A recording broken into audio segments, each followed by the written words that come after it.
A'udzubillahi minasyaitonirrajim. Bismillahirrahmanirrahim. Assalamualaikum warahmatullahi wabarakatuh.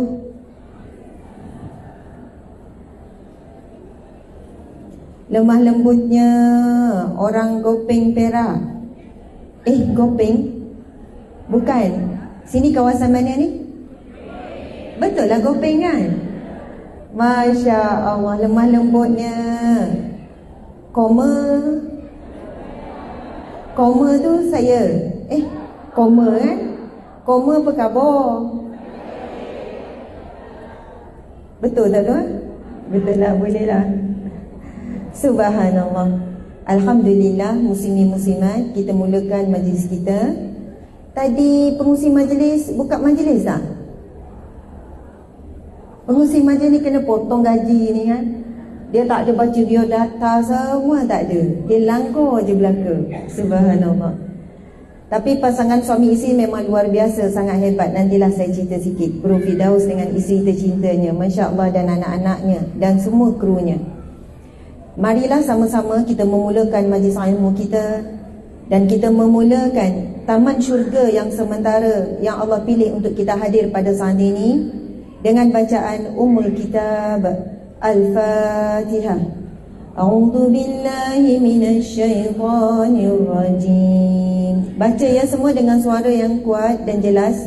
Bismillahirrahmanirrahim. Alhamdulillahi rabbil alamin. Ar-Rahmanir Rahim. Maliki yaumiddin. Iyyaka na'budu wa iyyaka nasta'in. Ihdinas siratal mustaqim. Siratal ladzina an'amta 'alaihim ghairil maghdubi 'alaihim waladdallin.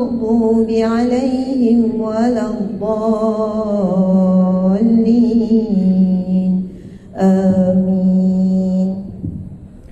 Amin ya rabbal alamin. A'udzubillahi minasyaitonir rajim. Bismillahirrahmanirrahim. Kami mohon perlindungan daripada-Mu ya Allah, daripada syaitan yang direjam. Dengan nama-Mu ya Allah yang Maha Pemurah lagi Maha Pengasih. Alhamdulillahirabbil alamin. Segala pujian bagi-Mu ya Allah, Tuhan yang mentadbir sekalian alam. Wassalatu wassalam, salawat dan juga salam ala asyrafil anbiya'i wal mursalin, ke atas semula-mulia nabi dan juga rasul. Nabiyina wa syafi'ina wa habibina, Nabi kami, pemberi syafaat untuk kami, dan juga kekasih hati kami, Muhammad ibni Abdillah wa ala alihi wa ashabihi ajma'in, dan buat ahli keluarga baginda dan para sahabat sekaliannya. Allahumma inna duha'uka, ya Allah, sesungguhnya waktu duha ini adalah duhamu. Wal baha'a baha'uka, segala keagungan itu adalah keagunganmu. Wal quwwata quwwatuka, segala kekuatan itu adalah kekuatanmu. Wal qudrata qudratuka, dan segala kudrat itu adalah kudratmu. Wal ismata ismatuka, dan segala kesucian itu adalah kesucianmu. Allahumma in kana rizqina fis sama' fa'anzilhu, ya Allah, sekiranya rizki kami di langit maka turunkanlah. Wa in kana ba'idan faqaribhu, sekiranya rizki itu jauh maka dekatkanlah. Wa in kana haraman fatahhirhu, sekiranya rizki itu haram ataupun kotor, maka sucikan dan bersihkanlah untuk kami ya Allah. Wa in kana mu'assaran fayasirhu, sekiranya rizki itu sukar atau sempit ya Allah, maka dekatkan dan permudahkan, lapangkanlah untuk kami ya Allah. Ya Allah, kami mohon kepadamu, kurniakanlah buat kami rezeki menjadi hamba-Mu yang saleh, hamba-Mu yang beriman, hamba-Mu yang bertakwa. Rizkikanlah kami ya Allah menjadi wanita yang salehah, perhiasan terindah di dunia dan bidadari di syurga. Ya Allah, kurniakanlah kami rezeki, dikurniakan suami yang saleh, suami yang memimpin kami ke syurga ya Allah.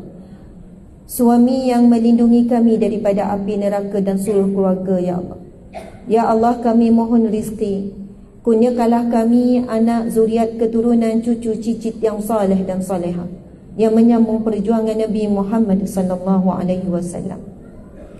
Ya Allah, kurniakan kami rizki sahabat-sahabat, kawan-kawan yang baik ya Allah, yang mengingatkan kami tentang-Mu, tentang Rasulullah dan tentang akhirat ya Allah, yang berani menegur kami bila kami buat salah kerana-Mu ya Allah, yang menyokong dan bersama dengan kami dalam kebenaran dan kesabaran ya Allah. Ya Allah, rizkikan kami ya Allah kesihatan tubuh badan yang kuat, yang ringan dalam melakukan ibadah ketaatan. Rizkikan kami lidah yang sentiasa basah memuji, berzikir dan membaca Al-Quran ya Allah.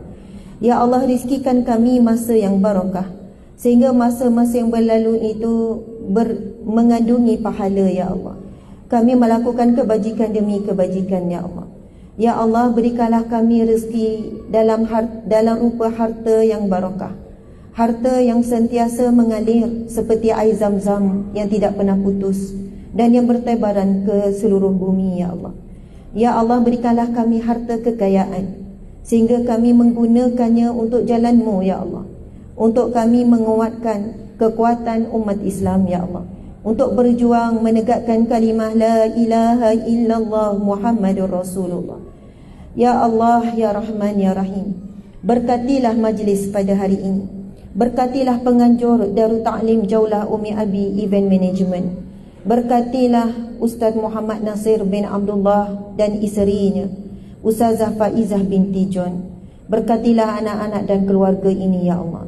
Berkatilah semua yang menganjurkan dan bersusah payah di sebalik tabir ya Allah. Ya Allah, begitu besar belanja yang mereka keluarkan untuk program ini ya Allah, daripada yang boleh dilihat dan tidak boleh dilihat ya Allah. Mereka korbankan harta benda mereka. Mereka cuba buat majlis-Mu, majlis agama-Mu ini ya Allah sebaik-baiknya, di tempat yang sebaik-baiknya, agar ramai umat Nabi Muhammad boleh hadir ya Allah. Ya Allah, maka limpahkanlah rezeki dan gantikanlah berganda-ganda apa yang telah mereka keluarkan, dan bukakanlah pintu hati setiap orang yang hadir untuk bersedekah, untuk mengeluarkan harta mereka, menyokong kepada organisasi ini meneruskan dakwah di bumi yang barakah ini ya Allah. Ya Allah, berkatilah semua yang hadir. Ada yang hadir di kalangan orang tua ya Allah, yang sudah lemah, yang sudah sakit sendinya ya Allah, tapi berusaha datang. Ya Allah, kuatkanlah segala sendi dan sakitnya ya Allah, sembuhkanlah ya Allah. Ada yang datang ibu dan ayah yang bawa anak-anak sekali ya Allah, bersusah payah mereka mengawal anak, bawa anak. Berkatilah keluarga ini, berkatilah suami isteri ini ya Allah, yang bersusah payah membawa ahli keluarga termasuk anak kecil mereka, kerana ingin mengenalkan dan ingin membiasakan dengan majlis-Mu ya Allah. Ya Allah, ada yang hadir ini datang seorang diri, ada dengan kawan-kawan, ada di kalangan wanita ibu tunggal, ibu berdikari, di kalangan orang susah, orang senang. Engkaulah Maha mengetahui. Kami hadir di sini dengan perjuangan, dengan pengorbanan, dengan susah dan payah, kerana hati kami, niat kami mencari redha-Mu ya Allah. Ya Allah, jadikanlah setiap langkah kami, setiap roda yang berputar itu pahala-pahala sedekah, diampunkan dosa-dosa kami dan dinaikkan derajat kami ya Allah. Ya Allah, bantu kami untuk ikhlaskan hati kami hadir di sini pada pagi ini kerana-Mu ya Allah, mengharapkan redha, rahmat dan pengampunan-Mu ya Allah. Dan kami adalah umat Nabi Muhammad sallallahu alaihi wasallam. Kami menyambung apa yang Rasulullah minta, supaya umatnya berkumpul di majlis ilmu, sebagaimana yang dijanjikan oleh Rasulullah sallallahu alaihi wasallam. Man salaka tariqan yaltamisu fihi ilman, sahalallahu lahu tariqan ilal jannah. Barang siapa yang menempuh jalan menuju ke majlis ilmu, maka Allah akan permudahkan baginya jalan menuju ke syurga ya Allah. Maka kami pada pagi ini menempuh jalan ini, mengharapkan jalan ini akan bawa kami ke syurga. Lalu bertemu dan berkumpullah kami kembali di syurga bersama dengan ahli keluarga yang telah terpisah. Dan paling utama ya Allah, kami ingin bertemu dengan-Mu ya Allah, dan melihat sendiri dengan mata kami wajah Rasulullah sallallahu alaihi wasallam. Ya Allah, Ya Jami', Ya Maha mengumpul dan menghimpunkan hamba-hamba-Mu, Ya Allah. Sebagaimana Engkau menghimpunkan kami jauh dan dekat dengan pelbagai cerita di sebaliknya, Ya Allah. Sebagaimana Engkau memilih kami walaupun kami penuh dosa dan kelalaian. Kami begitu sedikit melakukan amal soleh, tapi Engkau tetap sudi memilih kami berada di taman syurga yang sementara ini, Ya Allah. Maka kami mohon kepadamu, Ya Allah, pilihlah kami kembali untuk berkumpul di syurga yang sebenar di akhirat kelak, bersama dengan seluruh ahli keluarga kami, ibu, ayah, atuk, nenek, saudara, mara, adik, beradik, pasangan, anak, cucu kami seluruhnya, Ya Allah. Berkumpul di syurga Firdaus-Mu tanpa dihisab, tanpa diazab. Allahumma barik lana fi Rajab wa Sya'ban wa ballighna wa barik lana fi Ramadan. Ya Allah, berkatilah kami di bulan Rajab ini, dan berkatilah kami di bulan Sya'ban yang akan datang ini, dan berkati dan sampaikanlah kami ke bulan Ramadan. Rabbana atina fid dunya hasanah wa fil akhirati hasanah. Ya Allah, jadikanlah kehidupan kami di dunia ini baik, bahagia, tenang, gembira, lapang, kuat, sehat, semuanya dalam kebaikan, Ya Allah.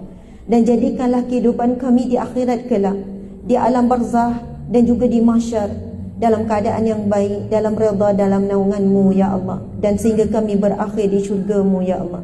Wa qina azaban nar, jauhlah kami daripada azab api neraka. Wa qina azabal qabri, dan jauh kami daripada azab kubur. Wa qina azabal mahsyar, jauhlah kami daripada azab pada mahsyar-Mu.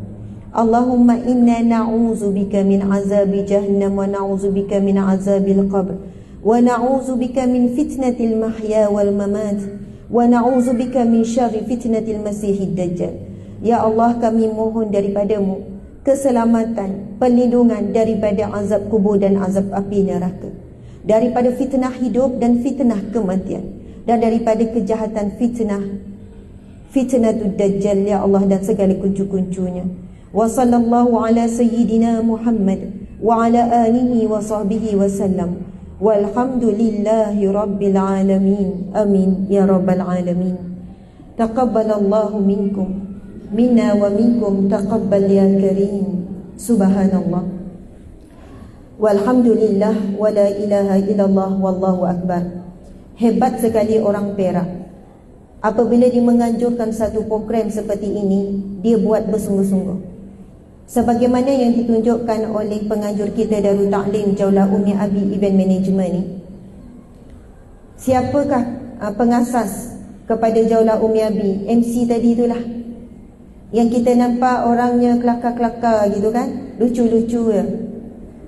Tak reti, bro Nasir ni tak reti nak formal-formal. Tu orangnya tu. Kau daripada jauh nampak mata putih ada jauh. Lepas tu pakai kopiah putih nampaklah juga. Dia nak baling tu. Subhanallah. Beliau suami isteri macam kakak dan abang lah, walaupun rupa macam atuk pada saya. Dia tak tua benar, tapi muka tu nampak tua kan. Subhanallah. Mana orang rumah Mana? Mana rumah tu baju merah merun dengan tudung hitam tu. Pandai dia mengorat lawa orang rumah Masya Allah. Okay, subhanallah. Lama dah kami bersahabat dan berkeluarga dan bersaudara. Daripada kami mula masuk ke dunia dakwah, ketika orang pun masih lagi tidak yakin dan tidak percaya boleh ke ustazah ni ceramah ni, baru dikenali, baru nak start saja. Inilah antara pasangan yang bagi semangat, beri sokongan, jemput datang ke Perak. Macam-macam lah ceritanya. Mereka lah antara orang pertama yang jemput kami ke Perak. Ni cerita 5 tahun 60 tahun yang lepas je. 5-6 tahun yang lepas lah, sebelum PKP. Masya Allah. Tuan-puan dimati Allah sekalian, daripada pasangan ini kami belajar orang Perak luar biasa, akhlak luar biasa, kesungguhan dan semangat luar biasa. Daripada mereka ini kami kenal jual kepek, jual macam-macam. Dalam kereta mereka ni macam-macam lah ada. Asalnya jual makanan-makanan bila ada majlis-majlis macam tu lah. Sehinggalah satu hari pasangan ni kata kami nak buka sekolah, tapi sekolah orang tua. sekolah orang dewasa, kelas-kelas pagi dan petang. Lepas tu cita-cita mereka besar, terus nak beli bangunan. Kami masa tu adalah orang muda, dan kami rasa patut kami lebih yakin dan lebih rasa boleh kalau kami nak beli bangunan, nak buat kelas kuliah. Tapi hari ni cakap berapa bulan dah bagi tahu, Ustazah, kami dah beli dah, dalam proses nak bayar itu, ini, begitu, begini. Cepat sangat. Lepas tu dah atur majlis ilmu, kelas-kelas. Itulah namanya Darul Ta'lim Jaulah Umi Abi. Kalau tengok kepada jadual ni, penuh ustaz-ustaz ni yang mengajar ni. Ustaz Amar Arif, Ustaz Ridwan, Ustaz Syazan, Ustaz Razali, Ustaz Sufyan, semua ustaz dia angkut ni. Ustaz Ahmad, Ustaz Syed Abdul Qadir, Ustaz Karim, Ustaz Ibrahim, Ustaz Muhammad Bakri, Ustaz Halim Din, Ustaz Muhammad Huri, Ustaz Muhammad Hakim, Ustaz Haji Farhan. Nama dia je tak ada ni. Subhanallah. Dia kata, Asyik dia kata baru nak start. Dan 6 tahun dah baru nak start. Tak start lagi. Subhanallah. Dan ramai lagi lah, Masya Allah. Jadi moga orang Perak tahulah kewujudan Darul Ta'lim ni. Tempat Darul Ta'lim ni di mana ni? Mana? Simpang Pulai. Dari sini jarak 5 batu. 5 kali baling batu. 5 kali baling batu. Try. Ada siapa batu? Ada batu? Hai. Maksudnya dalam 5 minit. Tak sampai pun 5 minit. Tak jauh. Simpang Pulai. Nanti carilah. Moga kita sokong. Dan mereka dalam proses pembelian bangunan kompleks Darul Ta'lim. Itulah kompleks lah pula. Bangunan dah beli, kompleks pula. Berani sungguh. Kalau tengok muka tu macam tak percaya kan? Kalau tengok macam tak boleh nak percaya. Tapi orangnya amanah, jujur, bersungguh-sungguh, barakallah. Setiap sen tidak digunakan untuk kepentingan peribadi, semuanya untuk ditinggalkan kepada ummah. Moga selepas ini macam tu lancarkan je ni. Sambil-sambil gerak, sambil-sambil kita ceramah. Kita nak masuk ceramah ni. Kalau dah masuk ceramah, kita tak break dah. Sambil tu kita lancarkan teruslah beg hijau ni. Ada tak beg ni? Ada. Sambil-sambil beg ni lalu, jangan berdoa pula. Janganlah beg tu lalu. Berdoa supaya mana beg tu, mana beg tu. Kalau tak tengok ni, berhadapanlah dengan Cik Brun Nasir kita ni. Subhanallah, dengan lafaz yang mulia Bismillahirrahmanirrahim. Allahumma salli ala Sayyidina Muhammad. Kita melancarkan penganjur yang menghabiskan saya tak tahu berapa. Betul ke tak? Ustaz Nasir kata belakang ni saja harga 6,000. Betul ni? 6,000 Malaysia ke 6,000 rupiah? Boleh tanya organ you. Saya kata kenapa nak bayar mahal sangat ni? Ini yang belakang ni sewa ni nak guna tak sampai setengah hari ni 6,000. Speaker ni sedap tak dengar? Ini dia bukan ambil speaker main-main ni. Ni speaker sungguh-sungguh ni. Mahal ni PA system ni. Kami biasa buat program, bila dapat sound system sedap macam ni tak kurang 5,000 ni. Okey. Bismillahirrahmanirrahim. Kita maaf celah. Atau bila kuliah nak mula tak?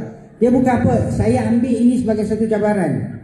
Sebab masa saya mula-mula saya nak pasang ni, LCD ni, LED ni, buat apa? Pasang backdrop dah lah. Ceramah agama, buat apa? Kan? Konsert semua boleh. Tapi bila ceramah agama kena tak boleh ni, rusi itulah apa, murah-murah semua kan? Ya, betul. Ini letak backdrop dah lah. Buat apa nak pasang blower tu, biarlah ustazah ni berpeluh. Kan? So tak payah. So dah sampai masanya kita berfikiran majlis ilmu pun boleh macam tu. Kamera tu tak boleh pakai handphone dah. Kan? Tak jatuh lah saya ni. Apa salahnya pakai kamera saja 1,000? Apa salahnya saya pakai? Kenapa tak boleh bila agama ni tuduh? Nunggu agama kan? Dah lah tu. Dia punya semangat naik nak ambil mic tu kan. Masya Allah. Ingatkan ingatkan best lah cakap tu. Tapi memang betul terbest. bukan sekadar bel. Jujur daripada hati, cara orang kampung bercakap. Masya Allah, tuan-puan dimati Allah sekalian. Itu saya kata saya puji tu. Kalau gantung banner dalam berapa ratus dah settle. Tapi kenapa nak guna LCD? Saya juga selalu sebut, banyak program-program maksiat, program-program yang melalaikan umat, program-program menjauhkan manusia daripada Allah, daripada Rasulullah, program yang merosakkan umat. Mereka berbelanja ratus ribu. Ramai yang sponsor background, sponsor PA system, sampai PA system set up saja dalam 50 ribu. Mereka boleh jual tiket harga ratus sampai ribu orang beli. Ini yang Nabi SAW dah beri amaran, situasi ataupun gambaran umat akhir zaman. Ada konsert yang besar di Stadium Bukit Jalil, yang mana tiket dijual sampai 3,000 lebih, 2,000 lebih, 1,000 lebih. Tak ada siapa yang memberontak, marah, viral, apa ni jual tiket mahal sekian-sekian. Tapi cuba program agama, cuba ceramah. Kalau letak yuran RM50, apa orang kata? Nak ceramah, nak buat program, tapi kena bayar. Nak buat majlis agama, tapi nak kutip duit orang. Terus yang digambarkan adalah sesuatu yang buruk, umpama nak menjual agama dan menunggang agama. Sebab itu, bila saya dengar mic tadi, saya tahu ini bukan kerja orang yang nak main-main dengan gerak kerja agama. Bila dia pilih tempat ni, ketika pasangan suami isteri ni datang bulan lepas, Ustazah beri satu tarikh, Ustazah beri satu tarikh, berjam-jam datang kat pejabat kami, lagi tak beri tarikh, lagi tak balik. Saya dengan encik suami kena beri tarikh ni dekat Bro Nasir ni, dekat Ustaz Nasir ni. Dia punya bersungguh datang daripada Perak pergi ke Negeri Sembilan sebab nak dapat satu tarikh. Dan staf dan tim bagi tahu, Ustazah, bulan 1 Ustazah penuh, tak ada satu hari pun rehat. Tinggal satu hari je lagi, iaitu hari ni. Daripada satu hari bulan sampai hujung, Ustazah tak ada rehat, jadual penuh termasuk satu Ahad, kecuali satu hari tu je kami tinggal untuk Ustazah. Tetapi kerana keikhlasan dan kesungguhan pasangan ni dengan anaknya datang, saya bagi tahu PA, bagi ke Bro Nasir, kita pergi ke Perak. Masya Allah, Alhamdulillah. Bagi tepukan gemuruh kepada beliau dan juga semualah yang di sebalik tabir. Masya Allah. Jadi mudah-mudahan kita akan berjuang dan memberi sokongan. Segala kos dikeluarkan ini, saya pun tak tahu mereka dapat daripada mana. Mereka bukan orang kaya, bukan orang businessman apa semua. Mereka memang buat kerja agama ni lah, buat kuliah, buat majlis ilmu. Mudah-mudahan sedekah yang diberikan Allah angkat segala dosa-dosa kita. Sedekah yang kita berikan Allah angkat masalah dan sakit kita. Allah jadikan keturunan kita soleh dan solehah. Semoga sedekah yang diberikan itu menjadi bukti dan saksi di akhirat kelak. Sebagaimana sabda Nabi SAW, sadaqatun junnah, sadaqatun burhanun. Sedekah itu adalah saksi bagi kamu. Sedekah adalah satu perisai daripada api neraka Allah Subhanahu wa taala. Masya Allah, Alhamdulillah. Kepada yang bertugas tu, boleh juga beg tu biar je berjalan. Ada orang dia malu, supaya majlis kita pun tak terganggu, boleh je beg tu biar berjalan. Sebab ada orang nak bagi gelang emas lah, nak bagi cincin lah, dia perlu masa sikit nak buka. Ada nak bagi rantai lah. Jadi boleh je beg tu biar bergerak berjalan, insya-Allah. Alhamdulillah, sekarang kita akan mulakan tajuk ceramah kita ini yang dijangka akan habis pukul 4 petang ni. Boleh ke? Oh, bersemangat tepuk tu. Yang tepuk duduk sampai pukul 4 ya. Kami pukul 11, 11.30 kami siap, kami balik. Alhamdulillah, Alhamdulillah, Alhamdulillah. Kita memuji Allah kerana Allah telah mengizinkan kita berkumpul di taman syurga ini. Nabi SAW bersabda, "Idza marartum bi riyadil jannah farta'u." Apabila kamu melihat taman syurga, maka singgahlah. Lalu sahabat bertanya, "Fama riyadil jannah?" Di manakah itu taman syurga ya Rasulullah? Lalu Rasulullah menjawab, "Hilakuz zikri." Iaitu halaqah ataupun majlis bulatan zikir ataupun majlis ilmu. Saya nak ucap tahniah kepada para suami sekalian, tepukan gemuruh kepada para lelaki yang hadir. Kerana kalian telah dengan jaya dan dengan hebat, dengan penuh wibawa, anda telah membawa isteri dan anak-anak ke taman syurga yang sementara di dunia, yang disebut dalam hadis Nabi. Dan tepukan gemuruh pada diri sendiri, yang bawa diri sendiri. Masya Allah. Sebab saya sebut suami ada yang sedih tu. Suami saya tak nak ustazah. Dia suruh pergilah. Awak nak pergi-pergilah. Jangan paksa saya. Jadi jangan bersedih siapa yang datang bawa diri sendiri. Sebab yang kita duduk sekarang, yang sedang kita berdiam adalah taman syurga Allah yang Nabi sebut di dalam hadis tadi. Yang mana siapa yang memaksa, berusaha membawa ahli keluarga ke taman syurga yang sementara ini, ini adalah tanda-tanda, ciri-ciri orang yang ada tiket untuk masuk ke taman syurga yang sebenar di akhirat kelak.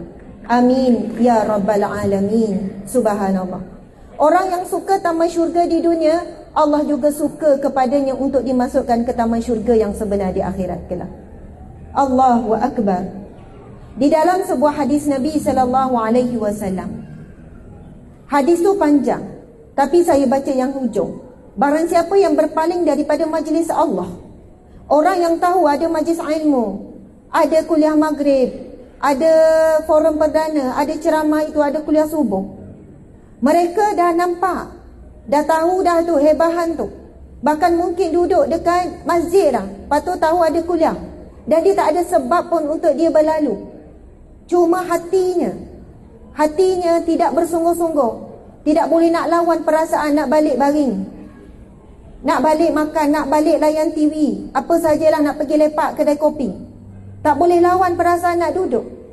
Dalam hadis itu Nabi menyebutkan, siapa yang berpaling daripada majlis ilmu, daripada majlis Allah, iaitu majlis ilmu, maka Allah juga berpaling daripadanya. Allah juga berpaling daripadanya. Allah juga enggan memandangnya. Sebab itu menjadi kewajipan jihad bagi kita menuntut ilmu dan bawa ahli keluarga menuntut ilmu. Masya Allah, alhamdulillah. Kita nak ucap terima kasih juga kepada Maidin Mall, yang mana Maidin Mall Gopeng Perak, betul ya, yang telah memberikan ruang ini. Tak tahulah ni dia sponsor ataupun kena bayar ni.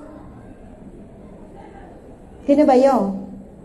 Mudah-mudahan Maidin Mall Gopeng Perak, akhirnya mereka pun beritahu, manajemen bagi tahu kita sponsor, pulang balik. Amin ya rabbal alamin. Moga sampailah kata-kata saya ni kepada pemilik Maidin Mall, anak-anak mereka kan, Masya Allah, kepada arwah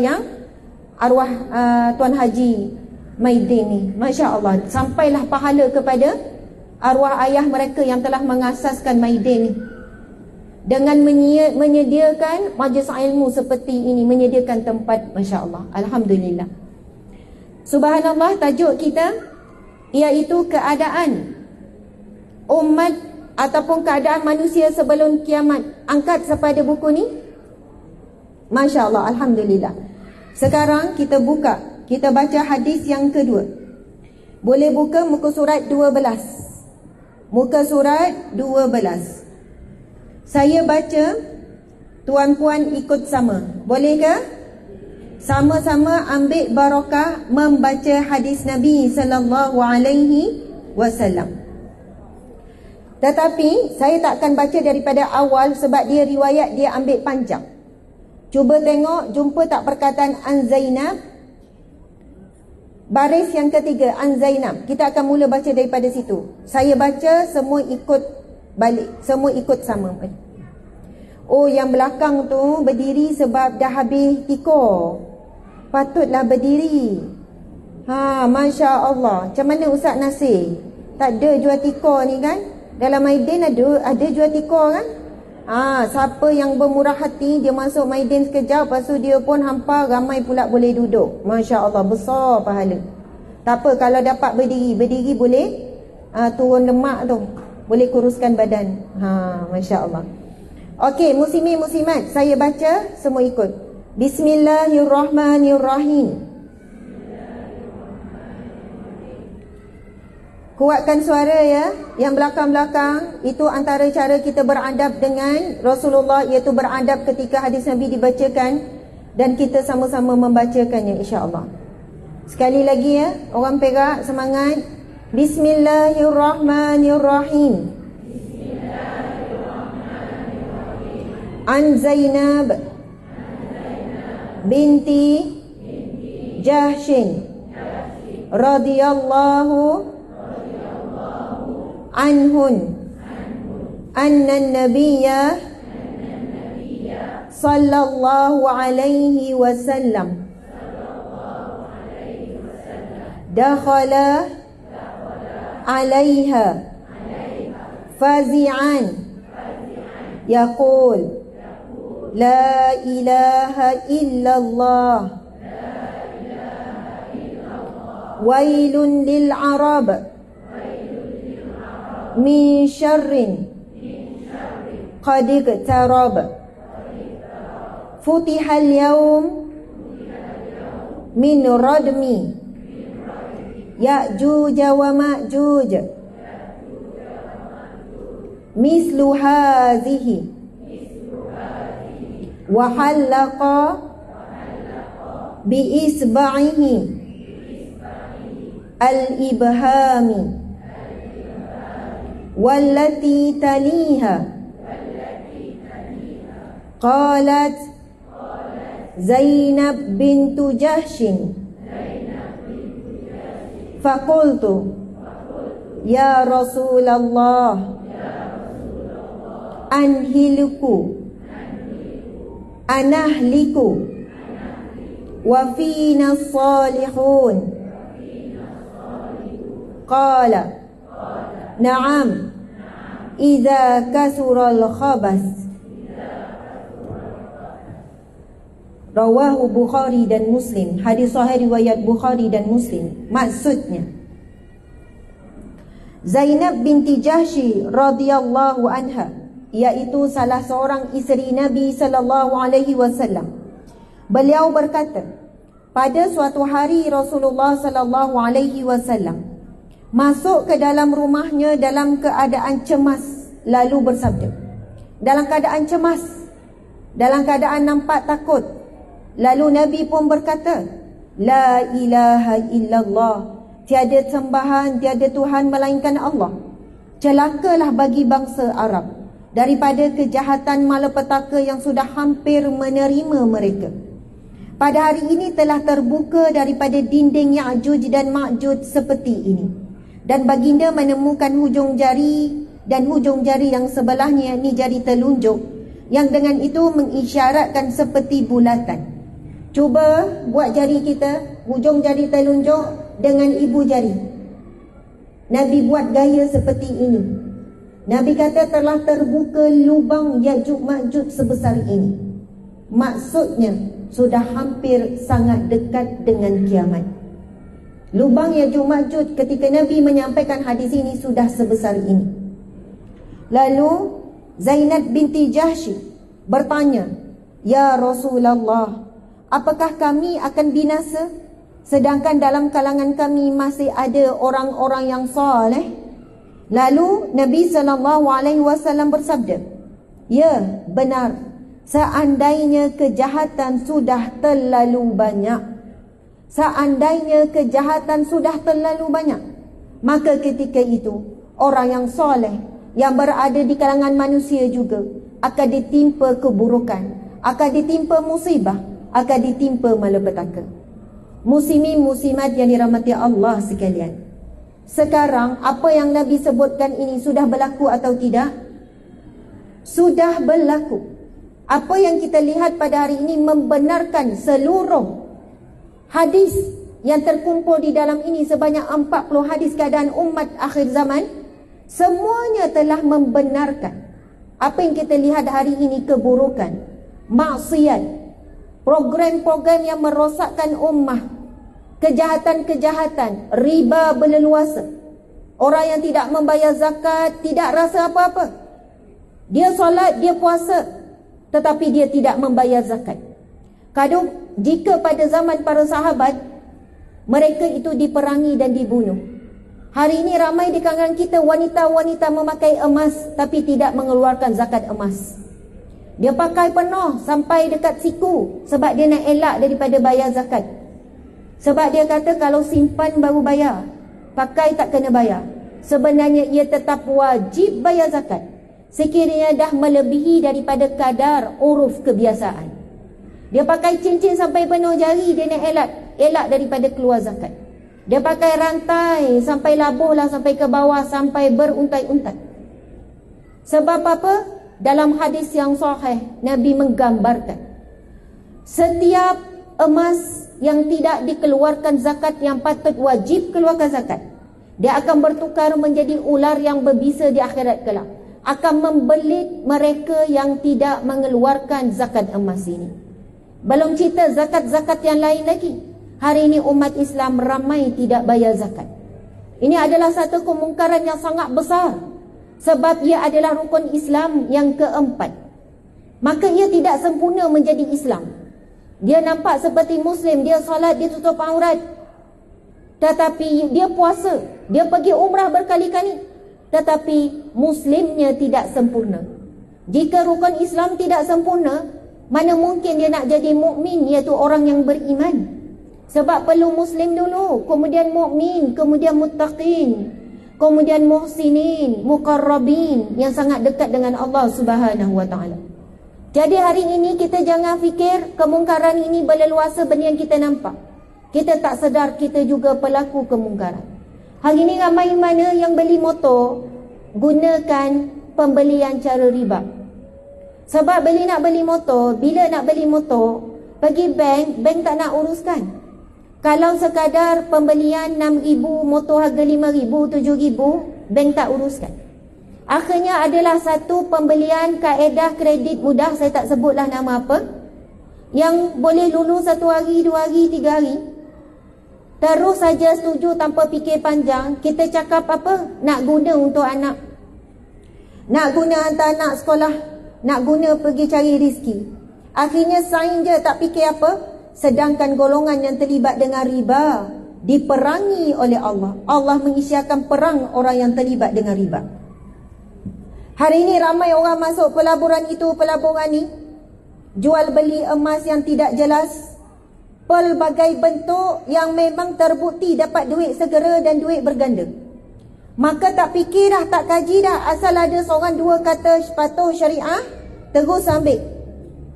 Na'udzubillahi min zalik. Rupanya dia hidup diperangi oleh Allah Subhanahu wa taala. Jadi ini di antara kemungkaran yang berleluasa pada hari ini, yang tak nampak kemungkaran tersebut sebab ia tersembunyi. Jadi subhanallah, hadis yang pertama yang kita belajar pada pagi yang barakah ini bukan untuk orang lain. Jangan bila kata apabila kemungkaran dalam Nabi sebut seandainya kejahatan sudah terlalu banyak, lalu kita nampak orang lain, tak nampak diri sendiri. Sekarang kita tak perlu tengok kejahatan di luar. Cuba tengok di dalam rumah kita, betapa banyak kejahatan di dalam rumah kita. Kita tengok filem, kita tengok Netflix, kita buka cerita-cerita yang mendedahkan aurat, yang ada hubungan zina, hubungan terlarang yang kita tengok depan mata. Bila part-part yang sensor tu, kita tutup je mata anak tu, tak kasih dia tengok. Kita tutup je, jangan tengok, tak elok, budak-budak tak boleh tengok. Dah habis edigan tu, yang teruk-teruk tu, baru kita suruh dia sambung tengok. Akhirnya anak kita ulang baliklah apa yang kita buat. Daripada dia dihalang tengok yang sikit-sikit tu, dia mula pandai cari sendiri untuk lihat sepenuhnya. Hari ini dalam sebuah rumah tangga, baca Quran sikit je, 1 muka surat tutup, 2 muka surat dah rasa banyak. Selebihnya suami isteri lebih banyak menghabiskan masa dengan telefon, dengan buang masa secara sia-sia. Tuan-puan muslimin muslimat, ada hadis Nabi yang kita akan bacakan nanti sampai masanya, tapi saya baca terus. Nabi SAW bersabda, apabila tiba dengan kiamat, apabila dekat dengan kiamat, Nabi kata, masa berlalu dengan sangat cepat. Setahun ibarat seperti 1 bulan. 1 bulan seperti 1 hari. 1 hari seperti 1 bulan, seperti 1 minggu. 1 minggu akan berlalu kecepatannya seperti 1 hari. Dan 1 hari cepatnya umpama seperti 1 jam. dan 1 jam akan bertukar seperti satu kilas api yang menyambar. Hadis yang sahih. Nabi menjelaskan dan ulama bincang apakah yang dimaksudkan dengan hadis ini. Maka ada 2 pendapat yang paling utama, yang paling besar. Pendapat yang pertama mengatakan memang bila dekat dengan kiamat, masa itu semakin cepat dari sudut zahir ataupun zat masa itu sendiri. Perasan atau tidak, 2023 berlalu dengan cepat, tahu-tahu kita 2024. Lepas tu kita rasa baru masuk tahun 2024, nak habis dah bulan Januari. Kita rasa baru je lagi raya, tiba-tiba kita nak Ramadan lagi dah. Tahu-tahu kita mati. Sedar tak sedar, mati. Sedar tak sedar, sudah berakhir dah hidup kita di dunia ini. Tuan-puan muslimin muslimat dimati Allah sekalian. Itu pendapat yang pertama. Pendapat yang kedua, dan inilah pendapat yang lebih dekat dengan apa yang Nabi cuba sampaikan. Apa yang berlaku? Umat akhir zaman, masa mereka sudah tidak berkat lagi. Ini antara kemungkaran yang kita kena akui berlaku dalam rumah kita, bukan di luar rumah. Masa umat akhir zaman sudah tidak berkat lagi. Satu hari berlalu tidak menyempatkannya untuk membaca Al-Quran sebanyaknya. Padahal 24 jam mustahil tak boleh baca 1 juzuk. Tetapi kerana masa tidak berkat, nak baca 1 muka surat, 2 muka surat tu dianggap banyak. Mereka solat dengan terburu-buru dan laju. Mereka melakukan ibadah dengan laju-laju dan cepat-cepat. Mereka tidak boleh berlama-lama dalam ibadah. Bila zikir lama, rasa penat, rasa ngantuk, rasa jemu, target istighfar 1000, rupanya 10 kali dah menguap dah. Lepas tu, Astaghfirullahalazim, ya Allah, Engkau maha mengetahui kelemahan hamba-hambamu, ya Allah. Kroh-kroh tidur.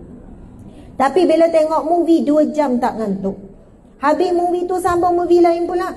Lepas drama ke drama. Hari ini ramai orang tua warga emas buang masa begitu saja. Lepas satu cerita, tak ada cerita yang lain. Ulang benda yang sama lah. Kan perampas, kan penyondol, kan suami kahwin 2, kan itu kan ini, cerita lebih kurang sama lah. Yang banyak merosakkan masa yang akan disoal oleh Allah kelak. Masya Allah, Allahu Akbar. Okey, seterusnya kita akan baca hadis yang seterusnya. Buka muka surat 57. Allahu Akbar. Boleh teruskan ni? Suara saya perlahan sangat ke? Terlebih kuat kan? Terlebih semangat ni, Masya Allah. Sebab dah lama tak ceramah ruang terbuka begini. Saya rasa tahun lepas mungkin ada sekali 2 kali.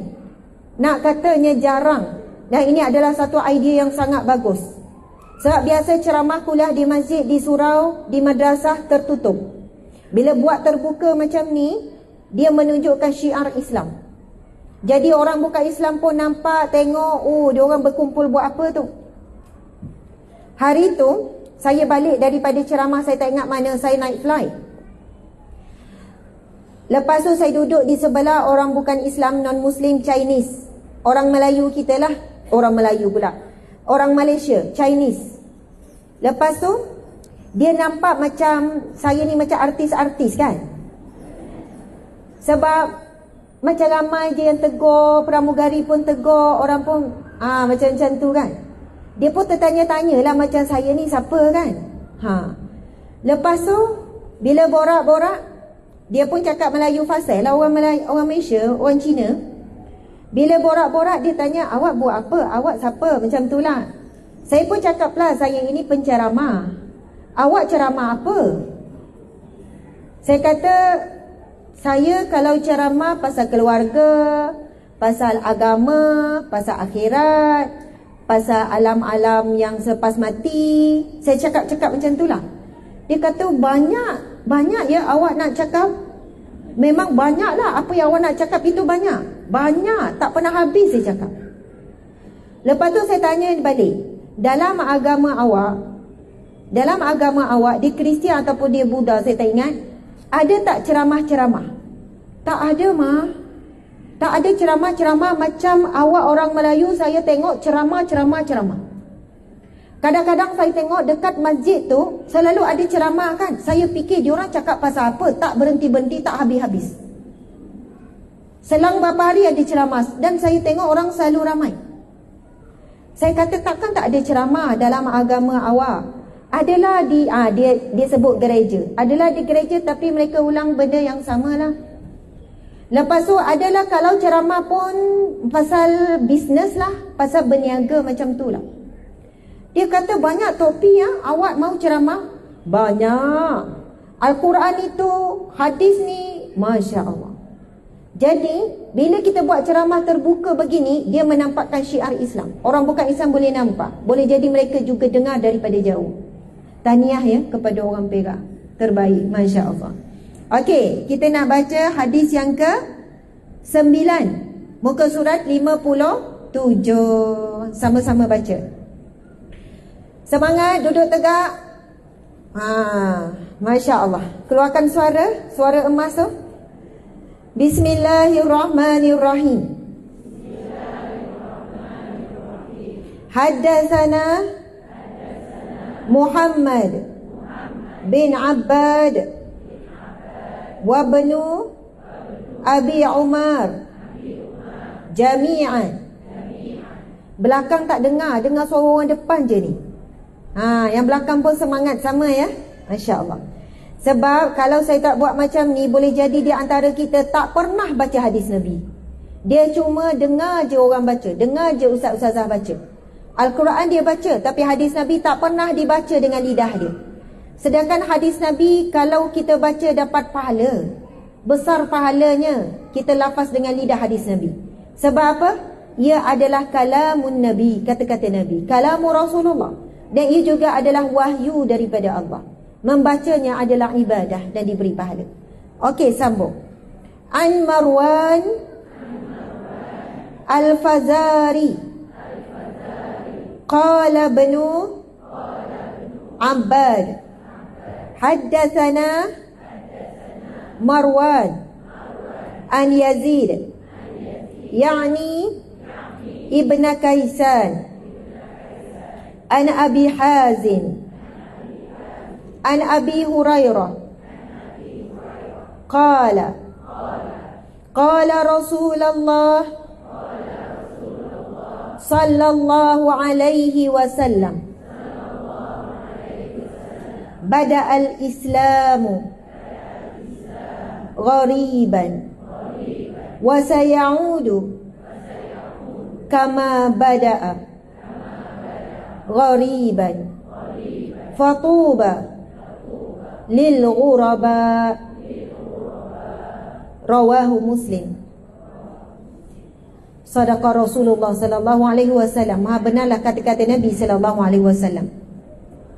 Yang bermaksud daripada Abu Hurairah radhiyallahu anhu berkata, bersabda Rasulullah sallallahu alaihi wasallam, Islam bermula ataupun Islam tersebar dalam keadaan asing ataupun dagang.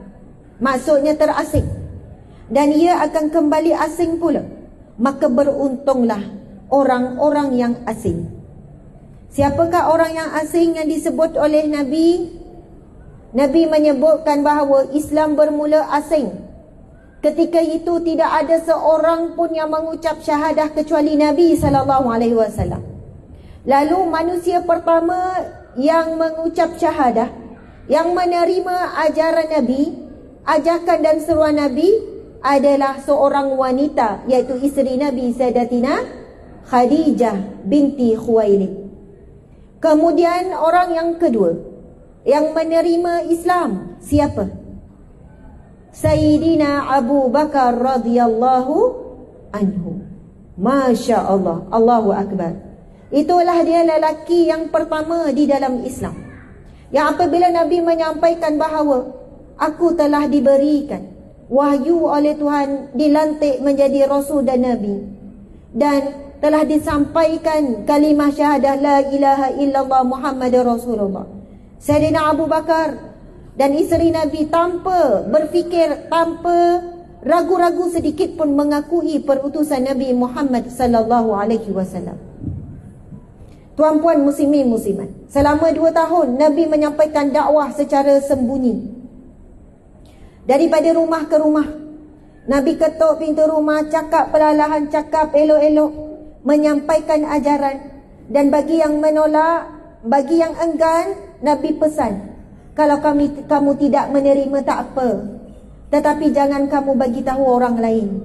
Jangan kamu bocorkan rahsia. Jangan kamu hebah-hebahkan bahawasanya aku sedang menyampaikan ajaranku ini. Kamu tak terima tak apa. Lebih kurang dalam 2 tahun sebelum Allah perintahkan Nabi kita menaiki bukit, lalu menyampaikan dakwah secara terbuka. Allahu Akbar. Begitulah cara Nabi berhimpun di satu rumah secara rahsia, berkumpul untuk menyampaikan wahyu demi wahyu secara rahsia. Sehinggalah Islam tersebar seluruh dunia sampai pernah menguasai selepas peperangan Badar dan seterusnya 2/3 dunia. Maksudnya lebih separuh dunia ni dikuasai oleh Islam. Semasa pemerintahan Saidina Umar, lebih kurang 8 tahun, 9 tahun, Saidina Umar menjadi khalifah.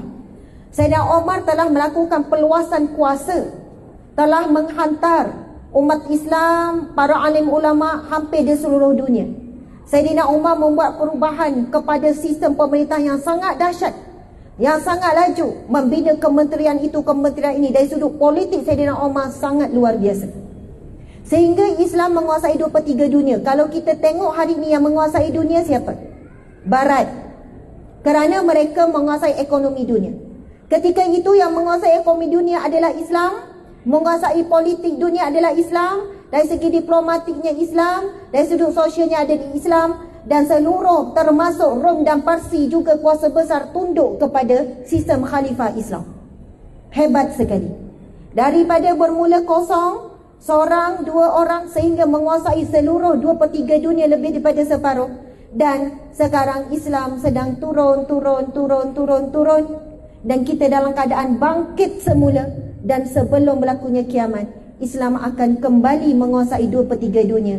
Selepas itu akan berlakunya kiamat. Baitul Maqdis, Masjidil Aqsa akan dibebaskan. Pasti akan dibebaskan sebelum berlakunya kiamat. Baitul Maqdis, Masjidil Aqsa, kalau kita tengok sejarah tuan-puan sekalian, ditawan oleh musuh Islam, dibebaskan. Kemudian dikuasai balik oleh musuh Islam, kemudian dibebaskan. Sudah berulang banyak kali zaman berzaman khalifah demi khalifah. Inilah satu kota yang menjadi perebutan antara Israel, Bani Israel dan juga umat Islam. Berlaku banyak pertumpahan darah untuk merebut kota suci, kerana mereka juga meyakini dan mempercayai. Dan disitulah tempat berlindung mereka yang terakhir dan menyambut keluarnya Dajjal. Dan mereka tahu akhirnya Dajjal akan dibunuh. Di kota Baitul Maqdis. Di situ juga Dajjal akan dibunuh.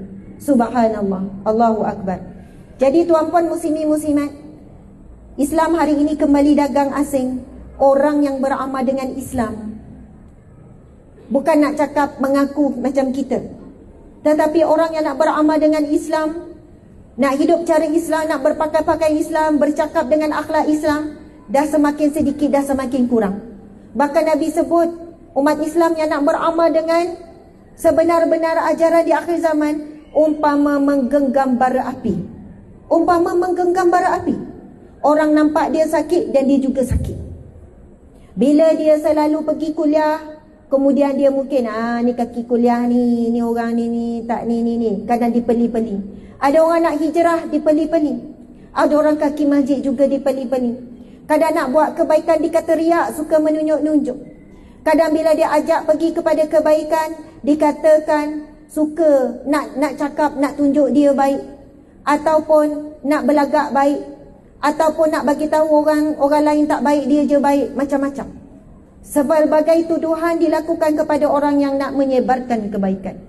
Jadi insya-Allah mudah-mudahan kita tidak tergolong di kalangan orang yang merosakkan orang-orang nak berhijrah dan orang yang nak jadi baik ni. Masya-Allah. Seterusnya, muslimin muslimat, kita akan baca lebih kurang 10 hadis ni. Baru 2 ni, boleh ke? Okey, angkat tangan kanan. Letak atas bahu orang sebelah. Orang sebelah kanan. Okey, urut sikit. Dia dah lengoh tu. Okey, kaki boleh berlunjur kejap ke depan. Dah lengoh, dah duduk tu. Kaki nak berlunjur boleh, urut sikit. Okey, urut bahu tu sambil pesan janganlah tidur. Kesian ustazah tu, bersungguh ceramah. Okey, urut lagi. Urut orang kanan dulu, jangan lagi orang kiri. Urut orang kanan. Kalau sebelah dia, suami dia bolehlah dia urut. Kalau suami orang lain jangan ya. Hai, tak baliklah orang tu dapat orang urut. Okey, urut lagi sebelah kanan. Tepuk, sekarang tepuk. Tepuk kuat sampai sedawa. Okey, tepuk. Muslimat, tepuk lagi, tepuk sambil zikir. Ya salam. Ya salam. Ya salam. Ya Allah yang maha menyembuhkan, keluarkanlah segala penyakit zahir dan batin saudaraku ini. Amin ya rabbal alamin.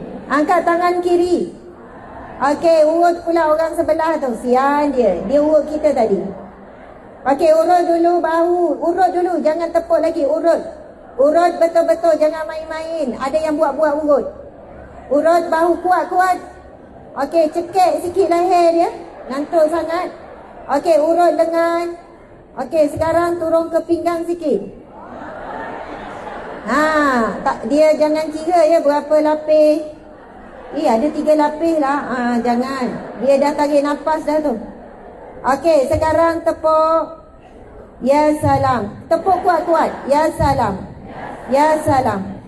Ya salam.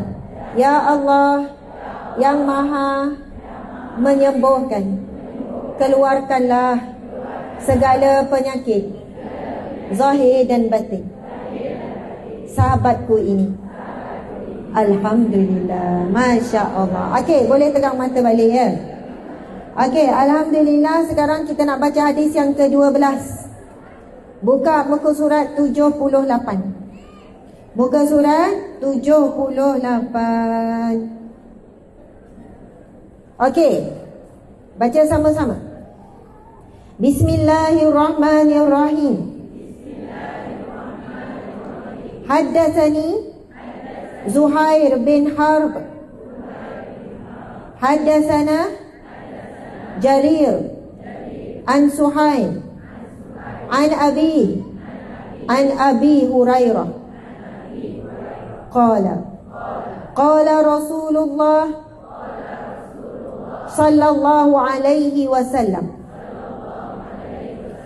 sinfani min ahli an-nar lam arahuma qaumun ma'ahum siyatun ka'aznabil baqar yadribuna bihan nas wa nisaun kasiyatun ariyatun mumilatun ma'ilatun ru'usuhunna ka'asnimatil bukhti al-ma'ilah ya la yadkhulna jannah wa la yajidna rihaha wa inna rihaha la yujadu min masirati kada wa kada. Sadaqallahul azim. Sadaqa Rasulullah sallallahu alaihi wasallam. Hadis riwayat Muslim. Rasulullah sallallahu alaihi wasallam bersabda, ada 2 golongan yang akan menjadi penghuni neraka yang aku belum pernah lihat mereka. Pertama, golongan penguasa, iaitu pemimpin yang mempunyai cemeti-cemeti bagaikan ekor lembu yang digunakan untuk memukul orang. Maksudnya golongan pemimpin yang zalim, yang menzalimi rakyat. Golongan yang kedua, iaitu perempuan yang berpakaian tetapi bertelanjang, berlenggang-lenggok waktu berjalan, menghayun-hayunkan bahu. Kepala mereka ada sanggul di atas kepala mereka, bagaikan bonggol goh unta yang sengit. Kedua-dua golongan ini tidak akan masuk syurga, tidak akan masuk syurga, dan tidak akan dapat mencium bau wanginya. Sesungguhnya bau wangian syurga itu sudah tercium dari perjalanan yang sangat jauh daripadanya. Tuan-puan muslimin muslimat, dalam hadis ini Nabi menjelaskan ada kumpulan yang bukan sekadar masuk neraka, tetapi diharamkan baginya syurga. Bukan hanya diharamkan syurga, bukan hanya tidak boleh masuk syurga, untuk mencium bau syurga pun Allah tidak membenarkan ataupun tidak mengizinkan. Nak cium bau syurga pun tak boleh. Dalam hadis yang lain Nabi menggambarkan bahawa syurga ini wanginya boleh tercium sejauh 500 tahun perjalanan. 500 tahun perjalanan, tuan-puan sekalian. Masya Allah. Saya kan nak menyelip, saya terharu sangat nampak. Saya nampak ada bapa yang dukung anak kecil dalam keadaan berdiri. Boleh jadi itulah cara anaknya boleh tenang. Saya nampak ada ramai juga yang berdiri di belakang. Bagi saya daripada awal, duduk pun lengoh, berdiri saya rasa lagi lengoh. Ada yang macam-macam lah orang tua yang sakit. Ada yang mungkin datang kursi roda. Ini suasana yang sangat indah sekali. Moga Allah berikan segala susah payah dan peluh dah mula menitik ni kan. Setiap peluh yang menitik itu menjadi saksi di akhirat kelak. Dan asbab itu Allah pilih kita semua masuk ke syurganya. Amin ya rabbal alamin. Okey, kita sambung kepada hadis ni. Tuan-puan muslimin muslimat, Nabi menyebutkan golongan yang tak akan cium bau syurga dan tidak akan masuk syurga dan akan dimasukkan ke dalam neraka, iaitu golongan yang kedua yang kita nak fokus, iaitu wanita yang berpakaian tapi telanjang. Nabi sebut perkataan tu direct. Maksudnya dia berpakaian tetapi bentuk badannya nampak. Boleh jadi sebab ketat, boleh jadi sebab sendat, boleh jadi sebab singkat, boleh jadi sebab nipis sampai ternampak. Di sebalik baju tu nampak peha, nampak betis, nampak bentuk badan yang sepatutnya disembunyikan. Ini yang berlaku dan kita boleh lihat di mana-mana saja. Betul atau tidak? Bila buka TV tengok iklan, tengoklah iklan macam mana. Makin teruk iklan. Kadang program dah elok dah, tiba-tiba keluar iklan. Kalau dulu, zaman-zaman dulu, kalau jual tuala wanita ni, masa saya kecil-kecil saya ingat, kalau dekat kedai diorang jual tempat tersorok. Lepas tu bila beli, siap bungkus dengan surat khabar lagi. Betul atau tidak? Siap bungkus, ambil pun sorok-sorok, memang tak letak kat kaunter. Yang jual tu kat kaunter tu siap ambil laju-laju, bungkus dalam kertas surat khabar. Betapa zaman tersebut, zaman saya kecil, zaman ibu-ibu lagi lah, sifat malu sangat tinggi. Tapi cuba tengok iklan tuala wanita sekarang. Iklan tu terbuka macam tu lah. Bukan nak kata salah iklan, kadang-kadang model-model iklan pun dedah aurat sangat dahsyat. Melintas-melintas wanita yang berpakaian tapi telanjang. Kalau pergi shopping komplek, kita pergi kat tempat rekreasi, kita pergilah kat mana-mana, ada ramai sangat. Bukan hanya anak dara, mak dara, nenek dara pun sama. Dah pakai seluar ketat, legging. Apa hukum pakai legging? Jelaslah haram. Nak berdolak dalik macam mana lagi? Legging tu memang namanya legging yang ketat. Saya tengok iklan dekat Facebook jual legging, terbuka macam tu je. Dan yang jadi model pula artis-artis lama yang dah tua. Dia nak tunjuk legging tu tak berpeluh, tak sekian, bertahan lama, basuh pun tak rosak, tak berpeluh elok, tetapi melekat, nampak terus batang. Allahu Akbar, na'udzubillah min zalik. Sekarang fashion tudung lilit dekat leher, perasan atau tidak? Itulah fashion tahun lepas dan tengoklah raya tahun ini. Kalau dulu ada artis yang bertudung ni, dia kenalkan mula-mula keluar yang labuh. Lama-lama orang keluarkan tudung yang lilit leher, dia pun keluarkan lilit leher juga. Remaja-remaja yang sepatutnya diajar labuhkan tudung supaya boleh melindungi bahagian yang boleh menaikkan syahwat, tetapi diajar sebaliknya, semakin singkat semakin singkat. Singkat, sedat, sendat, padat, ketat, dan juga nipis. Na'udzubillahi min zalik. Kita bukan judge ini ahli neraka tak. Kita bacakan hadis Nabi yang mana Nabi ceritakan ini antara golongan kalau tak sempat bertaubat, mereka mati dalam keadaan yang sebegini. Na'udzubillahi min zalik. Namun kita tidak boleh menghina dan mencela. Saya nak cerita satu kisah. Seorang sahabat Nabi, dan ini riwayat yang sahih. Dia adalah seorang lelaki, kerjanya penggali kubur. Bila ada orang yang meninggal, bila ada orang yang mati, dialah yang dicari untuk gali kubur. Dia masih muda lagi, kerjanya gali kubur. Tapi dia ada perangai yang buruk. Dia akan gali balik kubur orang yang dia gali. Lepas orang kuburkan, mungkin lepas orang balik, ataupun keesokannya, ataupun malam tu terus, dia akan gali balik untuk ambil kain kafan untuk dijual. Pada suatu hari, dia menggali semula kubur. Kubur itu adalah jenazah seorang wanita yang sangat cantik. Wanita muda yang sangat cantik, yang meninggal muda. Apabila dia mengambil kain kafan, lalu dia pun rasa tergoda. Sebelum saya cerita apa yang dilakukan kepada jenazah ini, lelaki ini datang ke rumah Rasulullah dalam keadaan menangis teresak-esak. Ketika itu Sayyidina Umar ada di rumah Rasulullah. Kemudian Sayyidina Umar jumpa dia dulu. Ada apa hajatmu datang? Lalu dia tidak mampu berkata dan bercakap kecuali menangis teresak-esak. Dan sehingga Sayyidina Umar juga menangis seesak-esak melihat keadaannya menangis.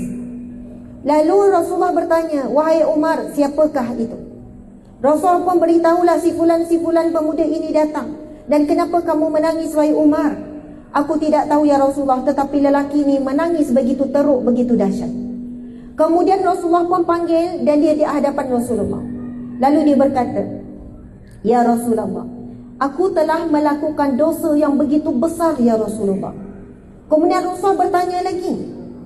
Rasulullah bertanya, besar mana dosamu? Begitu besar, sangat besar. Adakah sebesar dan sebanyak lautan? Tidak ya Rasulullah, dosa itu lebih banyak dan lebih besar, lebih luas daripada lautan. Adakah dosamu sebesar bumi dan langit, sebanyak bumi dan langit? Ya Rasulullah, tidak. Dosaku lebih besar dan lebih dahsyat dan lebih banyak daripada bumi dan langit. Lalu Rasulullah bertanya, adakah dosamu lebih besar daripada arasy Allah? Barulah dia jawab, tidak ya Rasulullah. Arasy Allah itu lebih luas dan lebih hebat dan lebih besar. Lalu Rasulullah kata, apakah dosa yang kamu lakukan? Rasulullah cakap, apapun dosa yang kamu lakukan, kalau kamu bertaubat akan diampunkan oleh Allah. Akan diampunkan. Apakah dosa? Apa yang kamu lakukan? Lalu dia bercerita, ya Rasulullah, aku kerja begini-begini gali kubur. Dan satu hari, dan aku ada perangai buruk, aku akan ambil kain kafan untuk dijual sekian-sekian. Aku bukan orang yang amanah sekian-sekian. Lalu pada satu hari, aku menggali semula kubur, dan kubur itu adalah jenazah wanita yang muda. Lalu aku tergoda dan aku melakukan zina terhadap jenazah tersebut. Melakukan zina dengan jenazah yang sudah suci dan bersih, sudah dimandikan jenazah, dalam keadaan dihantar, dikembalikan kepada Allah Subhanahu wa taala.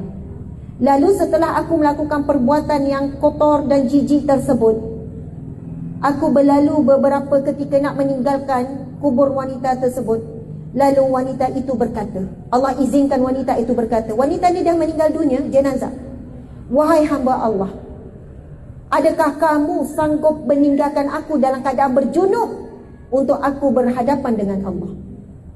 Kan bila mandi jenazah, kita kembali dalam keadaan suci bersih untuk kita dikembalikan kepada Allah Subhanahu wa taala. Lalu setelah itu, aku hidup dalam keadaan ketakutan dan aku amat rasa berdosa dan bersalah. Bila Nabi dengar, tahu apa yang Nabi cakap? Pergilah kamu. Pergilah kamu. Aku tidak mahu melihat wajahmu. Nabi menghalaunya. Nabi menghalau. Nabi terkejut. Nabi tidak membayangkan ada orang yang sanggup melakukan perbuatan yang terkutuk tersebut. Nabi tidak mampu dan Nabi sangat marah. Dan Nabi menghalaunya. Nabi kata, pergilah kamu. Pergilah. Dan lelaki ini dalam keadaan mengharapkan Semoga Rasulullah memberikan sesuatu kata-kata supaya dia boleh mengharapkan pengampunan Allah. Maka ketika itu hatinya jatuh, hancur, lagi ketakutan. Sebab Nabi sendiri mengatakan, dosamu terlalu besar, dosamu sekian-sekian, kamu pergilah daripada sini. Sebab Nabi terlampau marah, Nabi terlalu terkejut dengan dosa yang dia lakukan. Kemudian tuan-puan sekalian, apa yang berlaku? Terus datang malaikat Jibril alaihi salam. Setelah Rasulullah menghalau lelaki tersebut, malaikat Jibril datang. Lalu malaikat Jibril bertanya, ya Rasulullah. Malaikat Jibril tanya beberapa soalan. Lepas tu akhirnya soalan terakhir malaikat Jibril. Malaikat Jibril tanya, ya Rasulullah, wahai Rasulullah, wahai Muhammad, siapakah yang berhak mengampuni hamba-hambanya? Lalu Nabi Muhammad menjawab, Allah lah yang berhak mengampuni. Wahai Muhammad, katakanlah kepada lelaki tadi bahawa Allah mengampuninya. Masya Allah, Allahu Akbar. Nabi bukan buat perbuatan yang berdosa. Nabi terlalu duka cita, Nabi terlalu terkejut. Ada yang sanggup buat perbuatan terkutuk dengan orang yang telah mati, wanita yang baik, wanita yang telah dipulangkan kepada Allah dalam keadaan yang suci. Lalu Nabi memanggil dan mengkhabarkan berita tersebut. Muslimin muslimat dimati Allah sekalian, kita ni ada banyak dosa. Dan Nabi sebut apabila Allah mengampuni hambanya, Allah akan memadam dosa-dosa umpama tidak pernah melakukan. Sebab itu hari ini kalau kita nampak pendosa sampai peringkat mereka berzina, minum arak, main judi, buka aurat, pakai ketat daripada atas sampai bawah, berlenggang-belenggok, kan, buat aksi-aksi yang separuh lucah ataupun lucah. Apa yang terbaik untuk kita ialah mendoakannya, bukan maki hamun, bukan menghina, dan bukan mengatakan dia terus ahli neraka. Itu tidak pernah diajarkan oleh Nabi Muhammad SAW. Kita perlu ada rasa belas kasihan, kita perlu ada rasa menginginkan kebaikan untuknya. Jadi lepas ni kalau kita masuk Maiden ni, ataupun kita pergilah mana-mana pusat rekreasi tempat berjalan, kita nampak anak muda yang pakai ketat dan sebagainya, hati kita apa? Terlintas hati kita ini mendoakan, ya Allah, berilah hidayah kepadaku dan kepadanya, ya Allah. Ya Allah, berilah dia rasa malu. Ini kita nampak rakan sebaya umur 50 pakai legging, kita pun, bang tengok tu dah tua-tua pakai legging, geli tengok. Dah lah, baju tu nampak 3 lapis perut. Dah 3 lapis dah perut tu. Malunya, kalau Senin tak apa juga menggelebel. Kadang tu jadi bahan untuk kita menghina dan mentertawakan dan bahan mengumpat. Sebenarnya Allah uji kita. Allah uji apa? Nabi SAW bersabda, Man ra'a minkum munkara, barang siapa melihat kemungkaran, falyughayyirhu biyadihi, maka kena cegah, kena tegur, kena halang dengan kuasa. Tapi orang luar, kita tak ada kuasa. Kalau anak kita ada kuasa, kita wajib tegur. Fa illam yastati', kalau kamu tidak mampu, kamu tidak ada kuasa, fa bilisani, maka dengan lidah kamu cakap elok-elok, tegur elok-elok. Fa illam yastati', kalau kamu tidak mampu, fa biqalbi, maka cegahlah kemungkaran itu dengan hati, iaitu kamu benci perbuatan tapi bukan punci pembuat, dan kamu mendoakan supaya dia diberi hidayah. Subhanallah. Jadi kita tidak boleh, Allah sedang uji kita bila kita melihat kemungkaran. Adakah kita rasa kita lebih baik daripada dia? Adakah kita rasa orang itu lebih hina daripada kita? Kita rasa orang itu teruk dan kita rasa Alhamdulillah lah bang, bersyukur tahu awak dapat isteri macam saya. Awak tak adalah nak kena hisap di hadapan Allah kelak, tiba-tiba rasa baik. Syukur tahu daripada awak kahwin sampai sekarang saya jaga aurat. Awak tak payah pasal susah payah nak tegur saya pasal aurat. Awak tengok jiran sebelah tu tak tutup aurat lagi, sial laki dia. Suami kita pun senyap lah, padahal banyak dia sabar dengan kita. Dia nak ceritakan dia diri baik, dia ceritakan buat pembandingan orang lain buruk. Kita tahu bila kita rasa diri kita baik, itulah permulaan kejahatan dalam diri.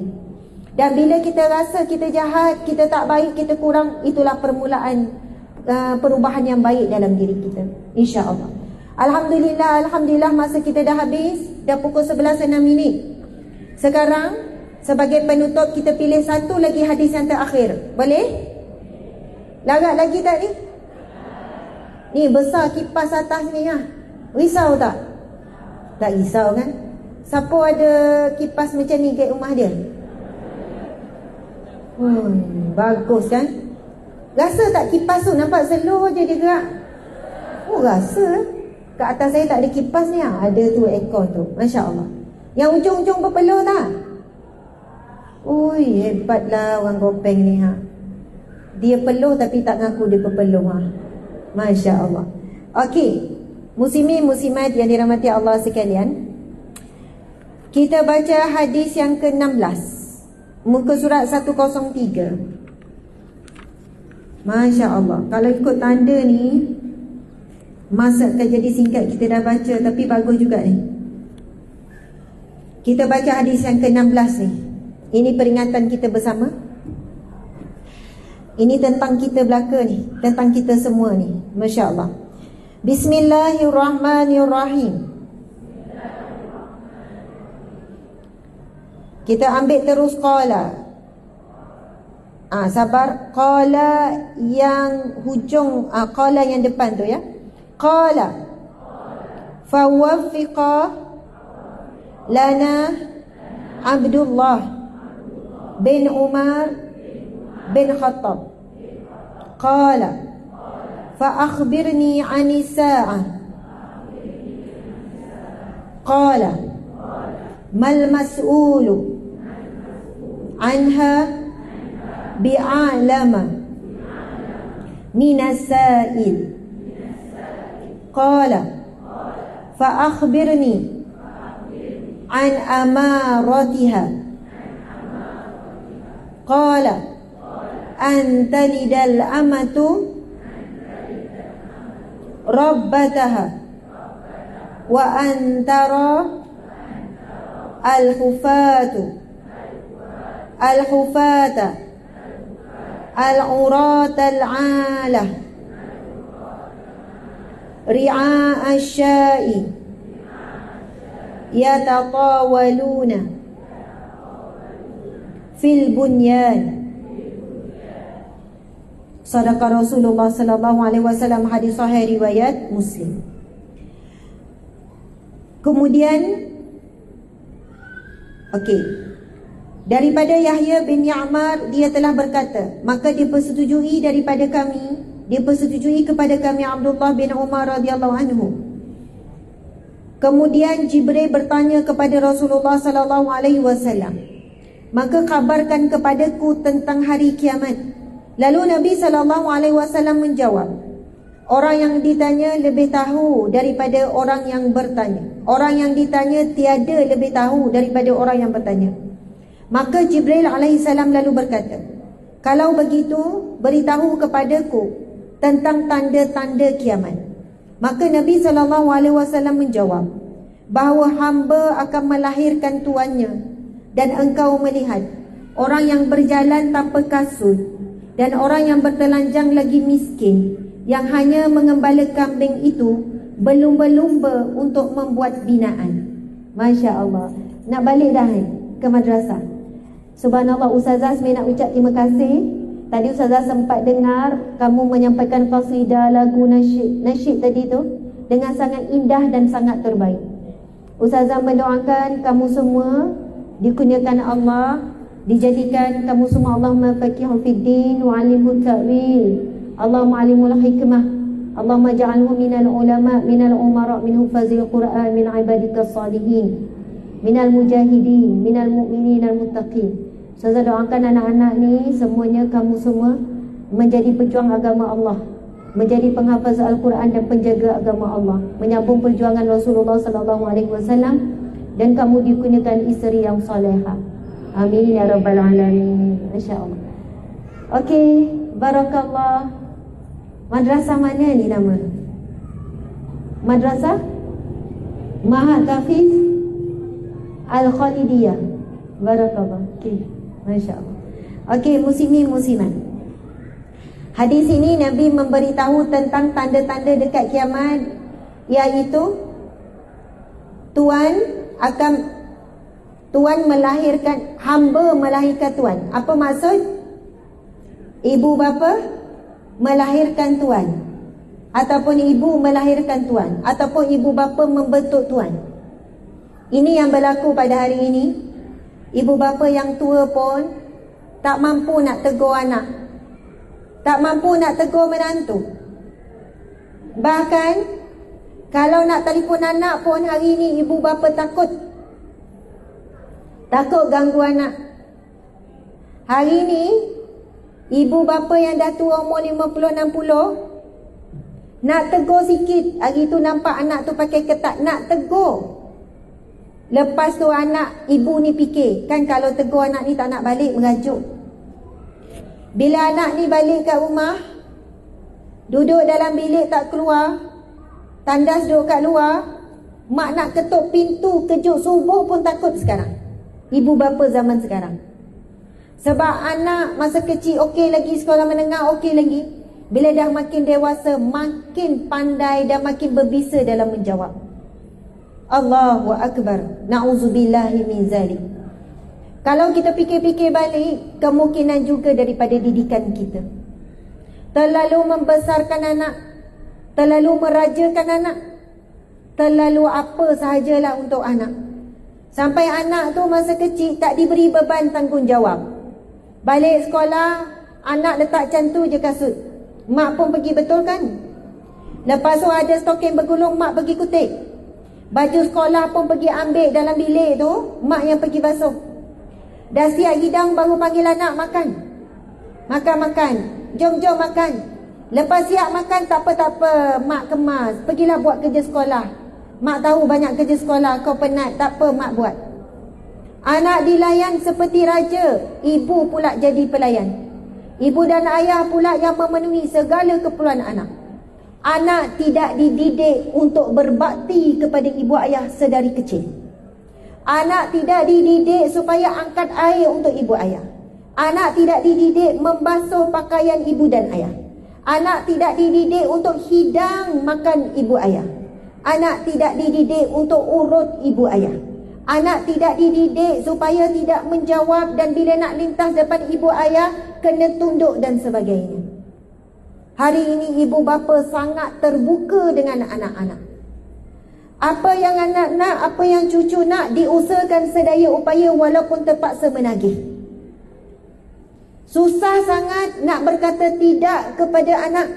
Sedangkan dalam pendidikan anak, berkata tidak itu jauh lebih baik dan banyak manfaat dengan berkata ya. Bukan kita tak mampu, kita ada duit masa tu, tapi anak minta nak makan itu, kita boleh je nak beli. Tapi sekali-sekala kita jawab, tak payahlah ya, tak payahlah beli, kan baru je makan 2 minggu yang lepas. Anak kita akan frust, anak kita akan kecewa. Mungkin dia akan buat muka, sebab dia tahu umi abi dia contohnya ada duit, tapi mak ayah dia tak nak beli. Tak ada sebab apa-apa. Tak ada, tak payah, umi tak nak beli, tak payah, lain kali, hari ni tak. Mungkin dia buat muka, tapi itu satu pendidikan. Mendidik anak ini supaya sabar, supaya redha, supaya dia tahu bukan semua yang dia nak perlu dituruti. Sebab dibimbangi hawa nafsu anak ini sangat besar. Semua dia nak dapat, apa yang dia nak makan nak dapat, apa yang nak beli mainan semua dapat, apa yang dia sebut semua diberikan. Akhirnya hawa nafsunya tidak pernah dijinakkan, tidak pernah ditekan. Sebab itu, kalau saya tengok anak-anak saya sendiri, kami ada 7 orang anak. Bila kita guna perkataan tidak walaupun tanpa sebab, memang sebab kita tidak mahu memberikan apa yang dia nak. Kadang kita bagi tahulah sebab sekian-sekian. Kalau ada yang tunjuk muka, buat muka sikit, kita boleh tahu kalau muka dia lain, muka dia tak puas hati. Kita akan panggil dia, masuk dalam bilik, kita tanya dia, kenapa muka berubah tadi? Tak adalah, okey je. Bila umi cakap tak payah, umi tak nak beli, tak boleh, umi tak izinkan, kenapa buat muka? Dia tak ngaku. Lepas tu sampai tahap dia pun ngaku. Yelah, sebab rasa macam nak sangat, teringin sangat, tiba-tiba umi tak nak bagi. Saya akan tanya soalan, Dalam banyak-banyak Umi kata tidak, banyak tak Umi cakap ya? Banyak. Bila sekali Umi cakap tidak, seolah-olahnya lupa ya yang sebelum ini. Dan dalam kehidupan kita, sebenarnya bila kita sanggup terima, apabila kita mahu sesuatu tapi kita tidak dapat, ketika itulah hati sedang dibentuk. Redha, sabar, sangka baik. Sebab apa? Allah berfirman, wa asa an takrahu syai'an wa huwa khairul lakum. Boleh jadi apa yang kamu tidak suka baik bagi kamu. Wa asa an tuhibbu syai'an wa asa an tuhibbu syai'an wa huwa syarrul lakum. Boleh jadi apa yang kamu suka itu ia buruk bagi kamu. Wallahu ya'lamu wa antum la ta'lamun. Allahu akbar. Hari ini ibu bapa melahirkan tuan. Anak dirajakan daripada baby sampai kanak-kanak, sampai remaja, sampai dewasa. Tak beri kerja berat-berat, tak beri ni. Kalau saya dibesarkan, saya adik-beradik 10 orang. Semualah A to Z tu daripada kecil tu dibuat semua. Apa yang tak dibuat? Sampai baju mak ayah, sampai semualah kena buat. Supaya mahir jari jemari anak kita ni buat kerja. Sebab banyak penceraian berlaku apabila suami isteri tak pandai urus rumah tangga, saling bergaduh. Tak nak buat kerja rumah, ini kerja awak, ini kerja awak, ini kerja awak. Anak lelaki pun perlu dibahasakan dengan berbakti dan buat kerja-kerja rumah. Allahu akbar. Tuan-puan muslimin muslimat dimati Allah sekalian. Ada satu hari tu, saya dalam perjalanan macam ni lah, lalu highway. Saya pernah cerita banyak kali dah. Dekat highway, berhenti RNR, saya nak pergi tandas. Jadi bila masuk orang ramai, kita macam kena beratur lah sikit. Sebab kita nak tunggu tanda duduk. Tanda cangkung ada, tapi kita nak tunggu tanda duduk kan. Lepas tu saya tengok ada seorang anak. Kita tahulah anak. Dia gesa mak dia dalam tandas. Mak, cepatlah mak. Dengan suara tempik. Mak, dah lama dah ni. Mak buat apa kat dalam tu lama-lama? Orang dah tunggu lama ni. Dengarlah dekat daripada dalam tu suara mak dia. Kejap, sikit lagi. Orang tua, sikit lagi. Mak ni dah lama sangat dah. Ramai orang nunggu kat luar ni. Bayangkan mak ni nak keluar pada tandas, rasa malu tak? Dia kena tempit oleh anaknya daripada luar tandas. Saya menitik air mata. Rasa macam ya Allah, kenapa sanggup anak-anak hari ini tinggikan suara pada mak ayah?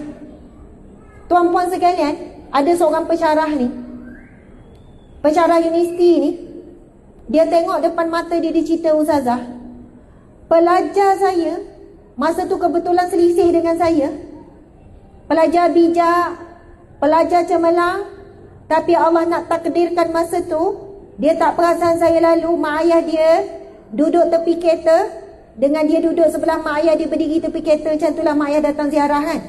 Dia boleh tinggi suara marahkan mak ayah dia sebab ada barang yang dia suruh beli, mak ayah dia terlupa. Mak ni orang dah cakap kan, itulah mak tak tulis, orang telefon hari tu. Dia marah tinggi suara, mak ayah tu tunduk, duk minta maaf dengan anak. Tak maaf lah, nanti mak hantar balik. Orang nak guna cepat tau mak. Marah-marah mak. Allahu akbar. Ada kisah yang seterusnya, pensyarah lain nak cerita akhlak pelajar-pelajar universiti zaman sekarang. Ada seorang pelajar ni datang jumpa pensyarah ni, dia cerita, dia bagi tahu.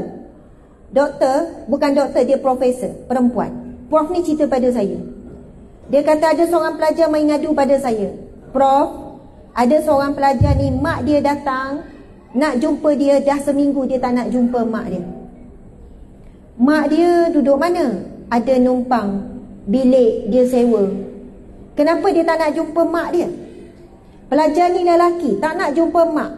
Mak ni orang miskin, datang daripada kampung, naik bas, nak jumpa anak, anak tak nak jumpa. Sebab anak ni malu, tak nak mengaku bahawa itu mak dia. Tak nak mengaku bahawa itu mak dia. Anak ni dah tak balik berbulan-bulan, mak telefon pun tak nak angkat, sampai mak datang daripada jauh naik bas nak jumpa anak ni. Anak tak nak jumpa. Kawan-kawan suruh, gila mak kau ni, itu kan mak aku. Bila profesor ni tahu, profesor ni panggil. Profesor ni cakap, tanya, kenapa awak tak nak jumpa mak awak? Betul tak tu mak awak? Baik awak mengaku, betul ke tak? Kalau tak, saya gagalkan subjek awak nanti. Dia pun mengaku, betul tu mak saya. Kenapa awak tak nak jumpa mak? Mak awak buat salah apa sampai tak nak jumpa mak? Dia pun cakap, sebenarnya saya ada kekasih, ada awet. Kekasih ada girlfriend. Girlfriend saya ni orang kaya. Kereta yang saya guna tu girlfriend saya yang bagi. Dan saya tak bagi tahu. Girlfriend saya ingat saya anak orang kaya juga. Girlfriend saya tak boleh tahu tu mak saya. Kalau tak, saya rasa girlfriend saya tak boleh terima diri saya. Girlfriend saya tak nak. Sebab seorang wanita yang tidak pernah berbakti apa-apa, kerana wanita yang baru muncul dalam hidupnya, dia boleh buang mak. Lepas tu pensyarah ni bagi tahu pelajar, kalau kamu tidak jumpa mak, saya pun tak nak jumpa kamu. Kamu bukan pelajar saya, kamu tak akan lulus subjek ni. Kamu juga tak boleh nak lulus semester ni. Sampai pensyarah ni ugut macam tu lah, barulah dia pergi jumpa mak dia. Allahu Akbar. Kau nak cerita macam-macam cerita, tuan-puan dimati Allah sekalian. Kalau kita fikir-fikir balik, nak salahkan anak, betul lah anak pun buat salah. Tetapi ia datang daripada bagaimana ibu bapa mencorak anak-anak tersebut. Kadang ibu bapa dah corak elok dah, dah didik elok dah, tetapi pengaruh rakan sebaya, pengaruh telefon, pengaruh media sosial, pengaruh filem, pengaruh drama-drama ni, akhirnya mengubah akhlak anak ini menjadi tuan. Akhirnya ibu ayah terpaksa tunduk kepada anak-anak. Na'udzubillahi min zalik. Alhamdulillah, tuan-puan dimati Allah sekalian, kita dah baca lebih kurang 5 hadis juga, termasuk hadis yang kita tidak baca bersama-sama, 5-6 hadis juga tentang keadaan umat akhir zaman. Mudah-mudahan anak-anak kecil yang kita ada di sini, ibu bapa yang mendengar, nenek-nenek yang turut hadir, ingatkanlah anak-anak kita, supaya dalam mendidik anak, kita perlu didik anak bertuhankan kepada Allah, dan sujud dan rukuk, menjaga solat. Kerana ramai ibu bapa yang didik anak bertuhankan dunia, bertuhankan duit, dan menunduk kepada dunia. Ibu bapa yang memanjakan anak dan beri dunia kepada anak, sampai anak itu belajar bahagia dan gembira dengan dunia. Dapat makan apa yang suka, itulah gembira namanya. Dapat beli apa yang nak beli, apa yang nak dipakai, kasut yang diinginkan, beg yang diinginkan, kita ajar anak kita, itulah gembira, itulah bahagia. Kita tak didik anak kita bahagia gembira bila dia banyak baca Quran, bila dia banyak zikir. Bila anak tu berjaya, kita bukan upah dengan upah yang sepatutnya, kita upah telefon, kita upah gadget, akhirnya anak tu rosak. Nabi bersabda, kullu mauludin yuladu alal fitrah. Setiap anak yang dilahirkan ada dalam fitrah dan suci, Nabi kata. Fa'abawahu, maka ibu bapanya lah, an yuhawidani au yunasirani au yumajisani. Nabi kata setiap anak yang dilahirkan ibarat kain yang putih, bersih, tidak ada dosa, dia baik, itulah asal anak tu. Tetapi ibu bapanya lah yang merosakkan anak tersebut, sehingga anak itu hidup, anak itu makan, anak itu tidur, berhibur, mengikut Yahudi, Nasrani dan juga Majusi. Na'udzubillahi min zalik. Dan kita sudahi dengan beberapa amalan. Ini tak panjang lah. Ini adalah doa yang Nabi ajarkan supaya umat akhir zaman dapat berlindung daripada segala fitnah hidup dan juga fitnah mati, dan juga dapat selamat daripada fitnah tu Dajjal, dan juga daripada azab kubur dan azab api neraka. Nabi SAW bersabda, setelah kamu selesai membaca tasyahud akhir dan sebelum kamu memberi salam, maka bacalah doa ini. Nabi berpesan supaya jangan tinggalkan doa ini. Bila waktu baca doa ni, selepas innaka hamidum majid, tahiyat akhir tu, baca tasyahud akhir tu, innaka hamidum majid, kemudian jangan bagi salam lagi, lalu bacalah doa ini. Sama-sama kita baca. Bismillahirrahmanirrahim. Allahumma inni a'udzu bika min azabi jahannam wa min azabil qabr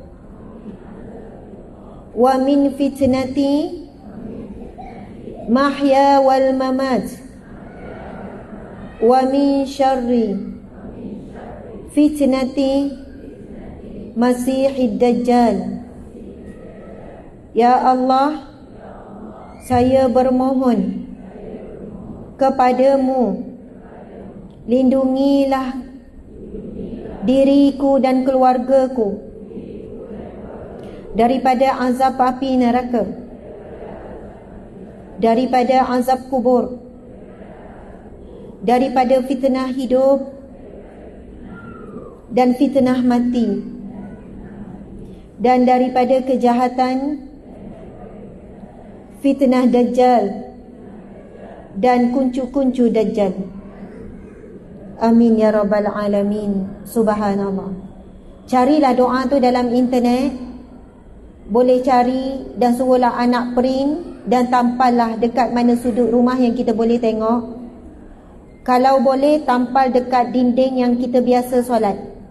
Kan kita biasa solat ada dinding kan, kita print, kita tampal. Bila dekat tahiyat tu, sebelum bagi salam bacalah sebagaimana yang Nabi baca tu. Memang boleh dalam bahasa Melayu, tapi dalam hati je, tak boleh lafaz, nanti batal solat. Tapi bila kita buat macam tu, lama-lama kita akan hafal. Saya sebut macam ni sebab itu wasiat Nabi untuk umat akhir zaman. Itu doa yang selamatkan kita daripada 5 perkara yang paling kita takut. Sebenarnya kita bukan takut bankrupt, bukan takut suami orang lain ambil, bukan takut itu, takut ini, tak. Ini 5 perkara yang paling kita takut. Takut api neraka, takut azab kubur. Yang kita takut fitnah hidup dan juga fitnah saat mati. Takut mati kita menyembah iblis. Takut mati dan su'ul khatimah. Dan yang kelima, kita mohon perlindungan daripada fitnah dajjal. Bila kita baca saat kita duduk tayat akhir tu, muslimin-muslimat ibu ayah, ia tak jadi makruh sebab mata kita pandang depan, tak. Sebab yang makruh tu kalau mata melilau, tengok sebalik daripada sesuatu yang boleh melalaikan. Tapi kalau tengok kat dinding kita baca, boleh, tak ada masalah. Dan itu adalah waktu mustajab doa. Baca doa sebelum bagi salam lebih mustajab dan lebih afdal berbanding baca doa selepas beri salam. Selepas kita innaka hamidum majid, kita boleh baca apa-apa doa, panjang mana pun boleh. Rabbana atina fid dunya hasanah, Rabbi habli minas sali, Rabbi ja'alni muqimas salat. Apa-apa doa yang kita hafal dalam bahasa Arab, hadis Nabi atau firman Allah, kita boleh baca. Waktu mustajab doa dalam solat, ketika sujud dan ketika sebelum bagi salam. Sebab itu Nabi suruh baca doa ini sebelum kamu memberi salam. Dan yang terakhir, amalan membaca dan menghafal. Nabi sebut, barang siapa yang menghafal dan beramal dengan 10 ayat terawal suratul kahfi, maka ia akan dilindungi dan selamat daripada fitnah dajjal. Kita mungkin tak sempat jumpa dajjal, tapi anak cucu kita mungkin sempat. Jadi seorang nenek, siapa nenek atuk kat sini, siapa dah ada cucu angkat tangan? Ui, kebanyakan dah ada. Nampak muda, macam 30-an je belaka. Sekilas pandang, 2 kilas nampaklah tua. Betul, nampak macam muda-muda, Masya Allah. Nenek-nenek atau atuk hafal sungguh-sungguh 10 ayat awal ni dengan niat supaya anak cucu juga beramal. Saya sangat yakin nenek dan atuk yang sungguh-sungguh menghafal, walaupun susah, umur dah 50-60 susah nak ngafal kan, tapi usaha juga. Yang Nabi pesan 10 ayat terawal hafal, 10 ayat terakhir Nabi pesan supaya baca. Jadi yang sunat hafal ada 10 ayat terawal tu. Sebab apa Nabi pesan? Dan Nabi kata akan dilindungi daripada fitnah dajjal, segala fitnah akhir zaman. Yang duk takut dalam buku ni yang cerita tentang 40 hadis keadaan umat akhir zaman ni, itulah yang Nabi tinggalkan wasiat supaya hafal dan beramal 10 ayat terawal ni. Di mana di sana ada satu hadis Nabi, orang-orang yang soleh, orang-orang yang beramal ni, Allah akan pelihara bukan dirinya saja, seluruh ahli keluarganya Allah akan angkat darjat masuk syurga dan angkat darjat di syurga. Sebab itu nenek-nenek yang duduk beramal hafal sungguh-sungguh ni, yang kita duk risau anak cucu kita tu, insya-Allah Allah sangat melihat dan menghargai susah payah atuk nenek menghafal. Menghafal 2 ayat dah lupa ayat pertama. Hafal ayat kelima, semua ayat sebelum tu dah lupa dah. Sebulan nak hafal. Allah pandang, Allah lihat kesusahan dan kepayahan. InsyaAllah asbab ketekunan ibu, ayah, atuk nenek ni, Allah jadikan zuriat keturunan soleh dan solehah. Walaupun hari ni telefon anak, nak, Kak Long, mak nak cakap ni, dah hafal belum sufla ayat awal? Alamak, tak hafal lah, mak dah lah tanya soalan ni, banyak kali dah mak tanya. Jangan kecewa, jangan sedih. Ibu, ayah, atuk, nenek yang soleh-solehah, yang bersungguh-sungguh beramal, Allah akan berikan zuriat keturunan juga satu hari nanti akan beramal. Ikhlas saja kepada Allah dan terus berdoa. Amin ya rabbal alamin. Sekian, mohon maaf salah dan silap. Aqulu qawli hadha wa astaghfirullahal azim wa atubu ilaih. Astaghfirullahal azim wa atubu ilaih. Astaghfirullahal azim wa atubu ilaih. Sama-sama ya. Astaghfirullahal azim wa atubu ilaih. Astaghfirullahal azim wa atubu ilaih. Astaghfirullahal azim wa atubu ilaih. Subhanakallahumma wa bihamdika ashhadu an la ilaha illa anta astaghfiruka wa atubu ilaih. Wa sallallahu ala sayyidina Muhammad wa ala alihi wa sahbihi wa sallam. Walhamdulillahi rabbil alamin. Assalamualaikum warahmatullahi wabarakatuh. Waalaikumsalam warahmatullahi wabarakatuh. Alhamdulillah, terima kasih. Subhanallah. Ustazah tahu tak siapa yang paling penat sekali sini? Ha, siapa? Tak ada buat apa. Subhanallah, tak ada buat apa-apa, duduk sebelah, duduk saya saja. Masya-Allah. Ustaz Nasir, kejap Ustaz. Oh, siap ada muzik dah tu kan? Masya-Allah. Terima kasih sahabat menonton secara live lebih kurang dalam 5,000 lebih. Yang hadir secara live lebih kurang 5,000 lebih. Yang hadir di sini lebih kurang 50,000 ada kan? Masya-Allah. Yang tak dapat dilihat pun ramai juga. Masya-Allah. Alhamdulillah, jumpa lagi.